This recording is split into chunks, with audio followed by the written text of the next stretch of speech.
The one thing nobody told you about your body, that not in the mood, isn't a choice you're making. It's a safety system your brain installed years ago, and understanding it changes everything. Meet your sexual response system. It's not a simple on-off switch. It's more like a car with a gas pedal and brakes running simultaneously. Dr. Emily Nagoski's research calls this dual control theory, and it explains why you can want intimacy mentally while your body hits the brakes hard. Here's the thing. Your brain is constantly scanning for reasons not to be aroused. Stress, exhaustion, that argument from 3 days ago, body image thoughts, unread emails. Your brakes are sensitive for a reason. Evolution wired this as protection.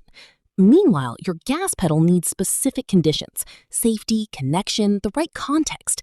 Did you know most women experience what's called responsive desire rather than spontaneous desire? You don't usually feel arousal out of nowhere like a lightning bolt.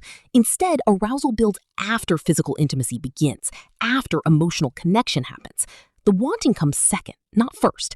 So if you've ever panicked thinking, "I never initiate, something must be wrong with me," you're actually perfectly normal. The system just works differently than pop culture promised.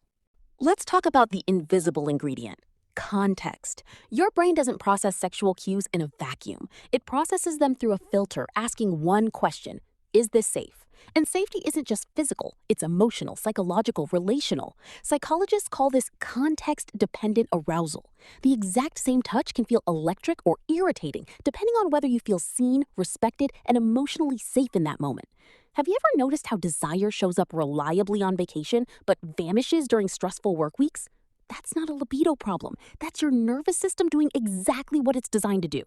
Your body prioritizes survival over pleasure every single time. When stress hormones like cortisol flood your system, they literally suppress the hormones that fuel desire. It's not that you're broken or frigid or not sexual enough. Your biology is protecting you from procreating during threat. The frustrating part? Modern life keeps your threat detection system permanently online. Understanding this is the first step toward reclaiming your desire, not by forcing it, but by creating the conditions where it naturally emerges. How many times have you secretly measured your desire against some imaginary standard? Maybe you heard that healthy couples have sex 3 times a week, or that real attraction means constant spontaneous craving. Let's dismantle this, because it's causing real harm. Sex therapists use the term desire discrepancy, and here's what they know. Mismatched desire is the most common sexual complaint in relationships, yet it's treated like a dysfunction. It's not. It's a difference, not a defect. Research shows that women's desire naturally fluctuates with menstrual cycles, life stages, stress levels, and relationship dynamics. This variability is biological, not pathological. Did you know the spontaneous desire model, the idea that you should randomly feel horny, was built largely on male sexual response research? For many women, desire is responsive. It emerges in response to pleasure, not before it. You're not supposed to want sex out of nowhere. You're supposed to want it because it feels good, because you're connected, because the context is right. When we stop pathologizing responsive desire and start honoring it, everything shifts. Your desire style isn't lesser, it's just different, and different is valid. Here's a brain vendor that confuses almost everyone. Your physical arousal and your mental desire don't always match. Psychologists call this arousal non-concordance, and it affects women significantly more than men. Your genitals might respond to something you intellectually find unappealing, or they might stay quiet during something you genuinely want.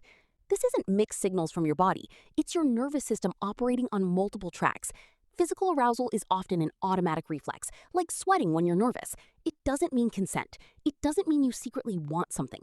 It just means your body detected a sexual cue and reacted mechanically. Meanwhile, your mind is over here going, "Actually, no thanks." This matters enormously for how we understand consent and desire. Have you ever felt confused because your body responded during an encounter you didn't enjoy? That's non-concordance. Have you ever been mentally turned on but physically dry? Also non-concordance. Neither means you're broken. Both mean you're human, with a complex system where mind and body speak related but different languages. Learning to trust your subjective experience, what you actually want, over your physical reactions is a radical act of self-knowledge. So where does this leave us? With power, actually. Once you understand that your desire is context-dependent, responsive, and non-concordant, you stop fighting your body and start partnering with it. This is where mindful sexuality enters the picture. Instead of chasing spontaneous desire that may never come, you create conditions where responsive desire can flourish. You communicate your breaks to your partner. I need to feel emotionally connected first, or stress from work stays outside the bedroom. You stop shaming yourself for not fitting a model that was never built for your biology. Did you know that simply understanding these mechanisms can improve sexual satisfaction? Studies show that psychoeducation, learning how your body actually works, reduces anxiety and increases pleasure. When you know your desire isn't broken, you stop performing and start experiencing. You ask for what you need. You slow down. You recognize that your sexual self isn't a fixed trait, but a dynamic, responsive, beautifully complex system that deserves patience, not pressure. Your body isn't the problem. The myths we were taught are.